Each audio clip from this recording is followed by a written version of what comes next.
Hey guys, this is MugenLord here, and as I promised to you guys, I was going to do a review for Scarlet Nexus for the Xbox Series X, and it's also available on the PS5.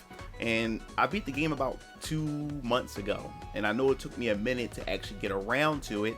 It's because I had a lot of footage that I had to really get in there and actually break down to divvy out to what I want to use and what I don't want to use when doing this review. So before we dive into it, make sure you hit that subscribe button and also hit that notification bell for more RPG reviews and just RPG news in general. So we're going to dive right into it.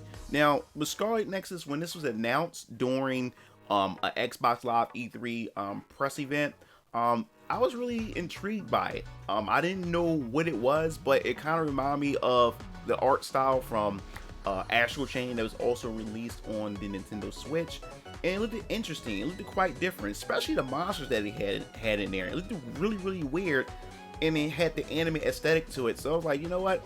I'm definitely going to look into it. Now the thing is, I haven't followed the game ever since they showed it off, and I think that was pretty much a good thing, because when I finally bought the game, I thought it was going to be an action game. I didn't know it was an action RPG. I thought it was a typical action game that you would see from Bayonetta, Devil May Cry, Ninja Gaiden, and everything. But no, it's an actual action RPG where you have party members, equipment, skill trees. You can travel to hub towns and talk to NPCs and grab quests.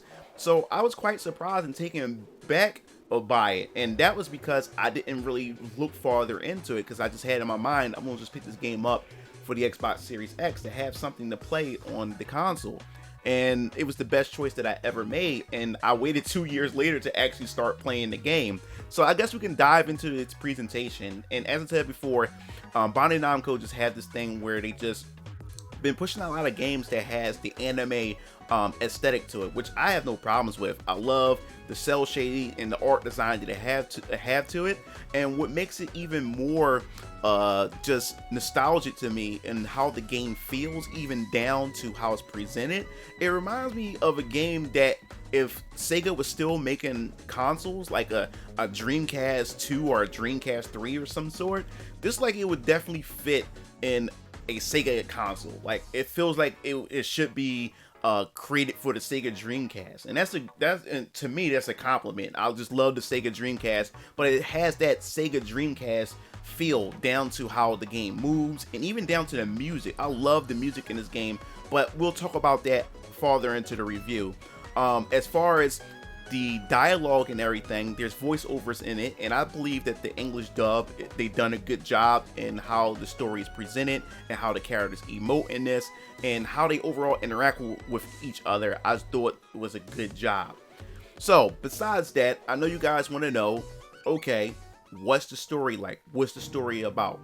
Now, when you start the game opens up with 2 protagonists, kind of like what I talked about with Star Ocean. This game has 2 protagonists, so this game encourages multiple playthroughs. You have the male protagonist, Yuito, and then you have the female protagonist, Kanase. These 2 characters' story pretty much intertwined with one another, so you'll be able to get different perspectives on the story, which I'll get into later on.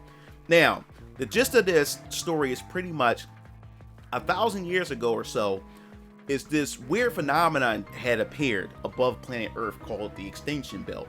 When the Extinction Belt has appeared, these creatures come flying out. Now, they call these creatures, the humans, call these creatures others. That's the name of it. And I kind of got confused, because every time I hear them say other, I'm like, huh? Like, what do you mean? The sentence don't make sense.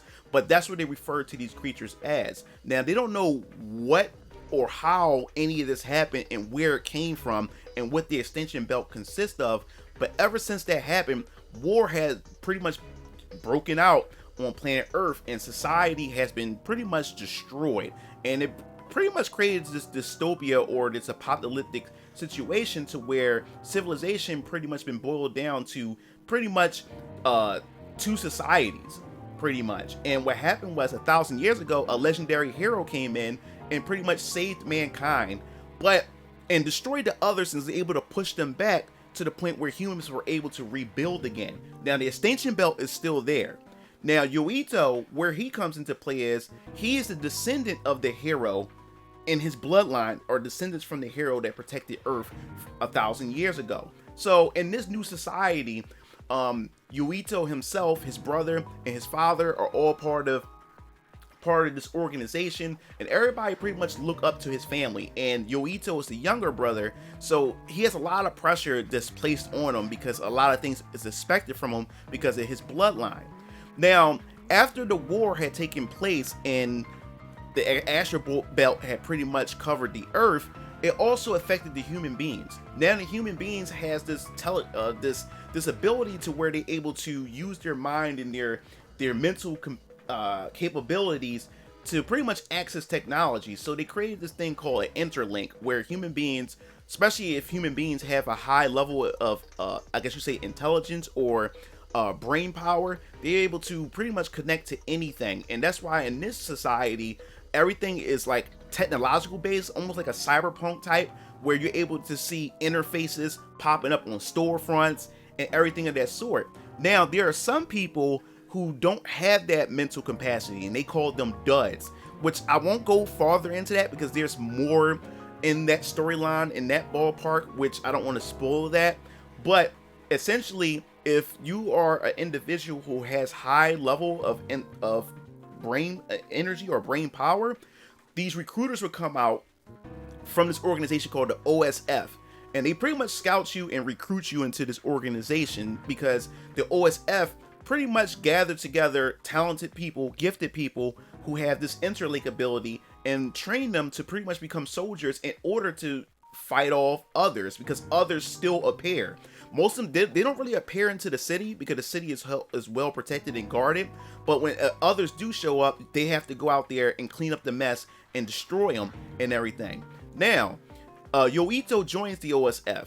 He has quite a few and potential that everybody is noticing. Now, the reason why he wanted to join the OSF, not just because of his potential and not because of his family bloodline, but when he was a child, he ran across a young woman who was an OSF member who saved him. And ever since that happened, it inspired him to become an OSF member and join the ranks to be able to help people. Now, this is where Kanase comes into play, the second protagonist, the female protagonist. Well, she's also an OSF member and end up meeting Yoito. Now, the thing that's weird about it is Yoito sees Kanase and say, wait a minute, she looks just like the woman who saved me when I was a child. But how is that possible when me and her is the same age? And this is where the mystery comes into play, and I won't spoil that because I think it's quite interesting because the story goes for quite a loop. Now, the thing that really breaks this story down is because the OSF, Yoito, end up joining other OSF rookies who end up climbing up the ranks alongside him. Him and his team end up getting caught up in a conspiracy between the organization that he's in, which is the OSF, and the connection that the OSF may have with the extinction belt itself. So now there's some mess going on within the organization and the creation of the others. And I won't spoil it because it really gets really nutty. And by the time you get to the end of the game, you're like, wow, this really took a left turn. And the only drawback I would say about the story is just the main villain himself. And because I guess his motive, the hero or the villains, I would say, the villain motivation, to me, in my opinion, was pretty much like it wasn't strong enough for this villain to do what the villain had done, that raised all the problems to begin with. And I say that not because he's poorly written, the character is poorly written, the villain. It's the fact is that I think the story spent most of the time trying to hide who the villain is, so it won't spoil the story. And by the time you reach the end of the game and you finally get to find out who the actual villain is, it's like they tried to rush through to show the villain's motivation to understand why the villain is doing what they're doing, so you can feel somewhat sympathetic of the villain for why they're doing what they're doing and stuff. So I think that was the only weak aspect of it, but overall I enjoyed the story aspect of the game, and the way they ended the game.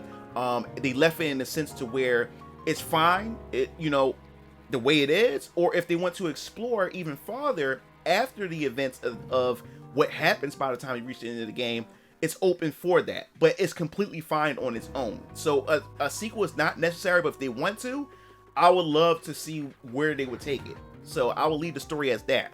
Now let's get into what you guys really want to know. And you guys, I know, want to know how's the combat. The combat, loved it. I was truly addicted with the combat. It's a, like I said before, it's an action role-playing game. And how the game works is, it's a function, they pretty much interweave the story into what the combat is. As I said, he's a Yoito, Kinase is an OSF member. So a lot of it has to do with their interlink abilities. Now, every individual have their own special ability and special trait once they get connected to an interlink. Now, Yuito and Kinase, they both have psychokinesis, which their powers are more so psychic based, where they move things with their mind and everything, compared to other OSF members that have fire, electricity, strength, endurance, and all kinds of other things. Now, when it comes to the combat, what you essentially have to do is you're giving a pretty much your psychokinesis gauge, and the goal is there's a lot of different obstacles, or I would say objects that's on the field where you can utilize psychokinesis abilities, and you can pretty much pull cars, pull like cans, trash cans, crates, metal beams, pipes, and you can use that and use them as weapons, and you can throw them towards your enemy. Now, the fun aspect of it is when you use your psychokinesis ability and you use it, it pretty much decreases your gauge, where you can't be able to use it anymore until it fills back up.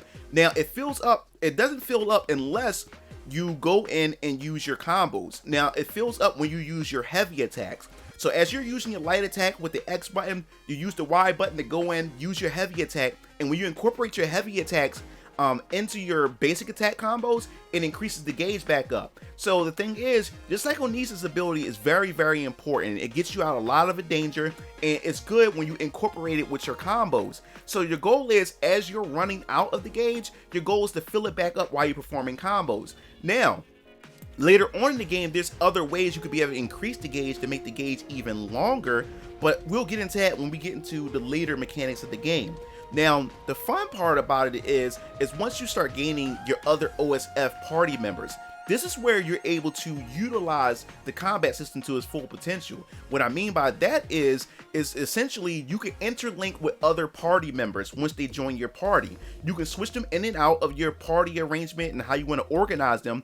And on the right hand corner, there's a symbol that represents each character's special interlink ability. You have some characters, like I said before, they have the ability of fire. When you interlink with those characters, the character will appear on the screen because they fight alongside you, and you can't switch between Yoito and other party members. They're AI that act on their own, but you can borrow their abilities. So pretty much an interlink mirage will appear on top of Yoito to indicate who ability that you're interlinking with. Now, the thing is, there is a cooldown period of how long you can actually use their abilities. Now, not all interlink abilities are created equal. Some abilities gauges actually drain faster than others. For instance, there's Gemma. Gemma, he uses his pretty much as his fist, but when you interlink with him, he has the ability that pretty much nullify damage, where it takes 0% from you.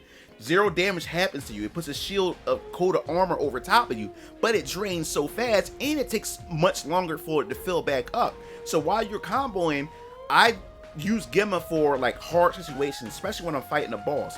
But the more and more you use the interlink of other party members, they will also level up, and it also will create a situation where you bond with them, which we'll get into later on in this review.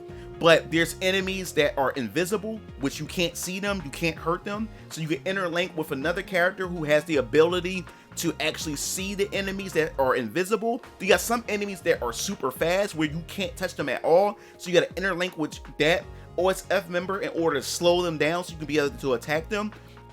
Then you have other OSF members that allows you to sneak attack, where it takes more damage if you attack them from behind because it makes you invisible. So there's a bunch of different strategies. Now, the thing is, when you get into the story, Kinase and Yuito had pretty much split off, which means you won't have all the OSF members. You will get a portion of OSF members, and then Kinase would have portions of the other OSF members. And that's because when you play the different stories, you have a certain set of characters and stuff. Now, as you're traversing through during dungeons and everything, the OSF members just doesn't have you know, abilities just for use for combat. There's also abilities that you can use outside of combat. So as for example, you can use certain OSF members to go through walls in order to get certain unlockables. You have others that can pretty much electrocute and put things on fire to pretty much blow things up in order for you to be able to make it past certain obstacles during the field. You can also be invisible because there are also trip doors where you can't enter because it can pretty much sense you. If you go invisible, then you're able to go past those doors. So there's a lot of exploration, and once you get those different OSF members in your party, you're able to go back and traverse you know, previously explored areas in order to get certain unlockables, equipment, and everything of that. So I think that's pretty cool. And not just that, you have rush attacks. Rush attacks allow you to raise your gauge up, and then you have your crush, the crush gauge. Crush gauge is where essentially the enemies have a crush meter. When you constantly using your psychonesis and other interlink abilities, once you break them down and you crush them, a little indicator will come up where you use the left trigger, and then a cinematic will open up where it will explode and break them, which will also increase your gauge as well. So there's a whole lot of things you can mess with, which is pretty fun, and it also makes boss fights even more satisfying when you destroy them with your crush gauge. I just think that's really cool. Now let's talk about equipment and with the characters. Yes, this is an RPG at the end of the day with some action elements put into it. So you are able to equip your character. So I mean, there's shops where you can be able to buy equipment to be able to equip your character, or even upgrade weapons, which you can do when you kill enemies. They drop special material, which you then can be able to customize and craft and create upgrades for your character's weapons, which is pretty unique all on its own. So that's a lot of things to take under consideration. And then also, not only that, there's costumes that you can unlock within the game by completing certain quests, building an affinity with your party members to be able to get certain costumes unlocked, and then you can have all your characters wear the same costumes together if you're into the cosmetic aspect for this game. So exploration. How's the exploration? Well, with the exploration, there's pretty much, the game is like a dungeon crawler in a sense, where you have these multi-level, multi-layered different environments that you can go through, where it's been worn, torn by the others, where you're allowed to explore. I encourage you to fill up the map. So your map doesn't really have all the locations until you explore those areas. So I try to find myself exploring every nook and cranny as you go through, and in some places aren't accessible until you get other OSF members that have the abilities that allow you to be able to traverse the other areas and aspects. Now, there's 2 hub worlds in the game, 2 hub cities that you get able to explore, and this is where you'll spend most of your time in the game after you finish each and every last part of the story and everything. And every time you finish a part of the story, you go back to these hub cities, and you only have access to one at first because Kinase have access to the other city, and then eventually you have access to both eventually. And what happens is, after every story segment, you go back and you see what NPCs are around. And normally your party members would say, hey, why don't you just talk, I think we found somebody who may need our help. And you go there and you talk to party members, talk to NPCs to get quests. And then you pretty much go to the world map, because there's a world map where you select your locations that you previously visit or new areas that you unlock.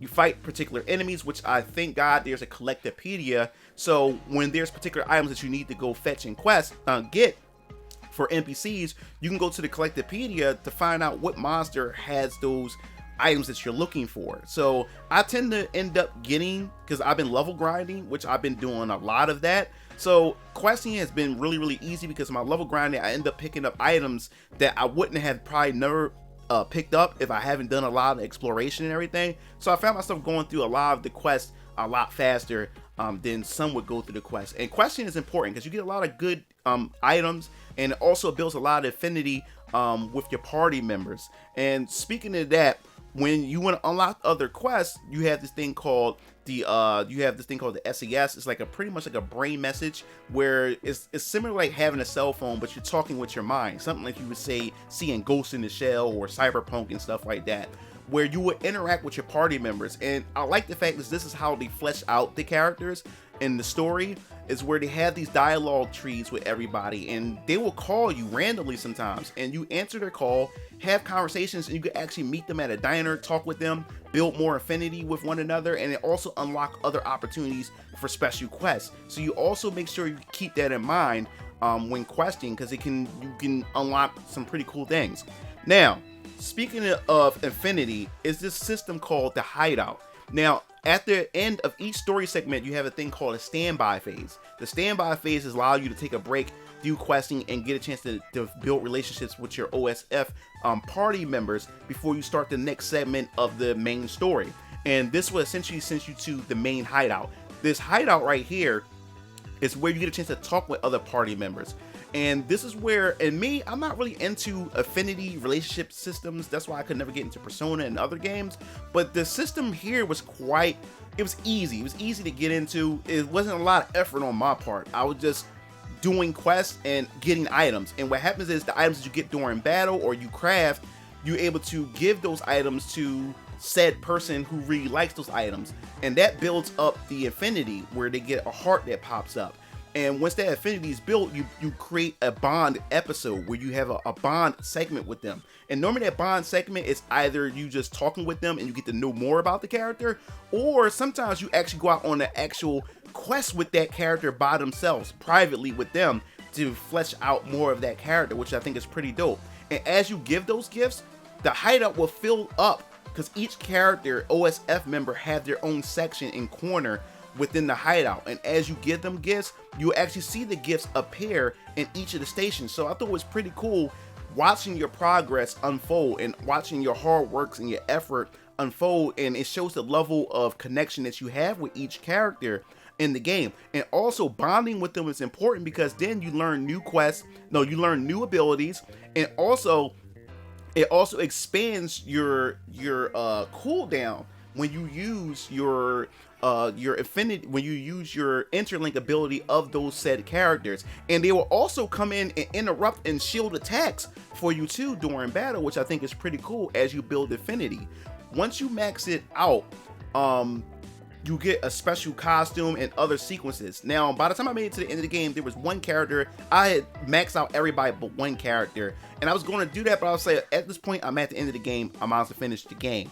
Also, speaking of that, you have a skill tree. The skill tree is where you'll get most of out of the combat here, and also your affinity gauge also affects some of the aspects that happen within that. You can spend your skill points in order to unlock new abilities, overall passive abilities that allow you to traverse in dungeons and help combat move much smoothly and everything like that, which I thought was pretty cool. And by the time I made it to the end of the game, I pretty much filled up almost the entire skill tree. I think it was like three or four more nodes that I had missed. But you also get the chance to have like somewhat this thing like a limit break, where the hoodie and the eyes and everything, and you get these coils that come out from your back of your character, and it sends you to like this virtual world, where I won't really go into far in depth in that because it's very story related to why it happens. But this is also other segments that actually help you benefit and actually help you during battle in this game. And I just love how they just went out their way to make this game as personable as possible. Now, also, you keep in mind that when it comes to this game, there's very little cutscenes. Most of the dialogue is done through still images that's animated in certain segments. Some people may not like that. It didn't bother me because I was so involved with the story, the voice acting, and just building that personal connection with the entire cast members. But when you do get those cutscenes, it's very rewarding. I like how they've done that and how they fleshed everything out as far as that's concerned. And as far as the music, some of the best music I've heard in a very, very long time in a modern JRPG. This game has a good soundtrack, and like I said before, it reminds me of the late 90s, early 2000s JRPG type music, which I really dig. And like I said, it sounds more like a Sega game. as far as its music is concerned. That's why I say that it feels like it would have been on a future, if Sega was still making a console, it would feel like it would be a Sega console exclusive game because of how it looks aesthetically and how the music is with this game. But man, overall, man, I enjoyed every aspect of Scarlet Nexus. It was an enjoyable experience. I love the action RPG aspects of it. You will definitely love the characters. You would love the plot twist that's involved with it. And at the end, and by the time you make it to the end, you do have some questions, and these questions will make you think that, yo, it's possible that there can possibly be a part 2 to this. And the questions weren't like to where I'm like, oh man, this, like, I'm confused. No, I have intriguing questions because there's certain aspects of the story that introduce some janky things, and I'm like, wow, that's interesting. I didn't think the game was going to go this direction, and I would like to see that explored more or explain more. And they did leave it into a way for players to interpret certain things, which is pretty fine. I don't mind that and stuff. But overall, man, I enjoyed the game. So if you was looking for a game,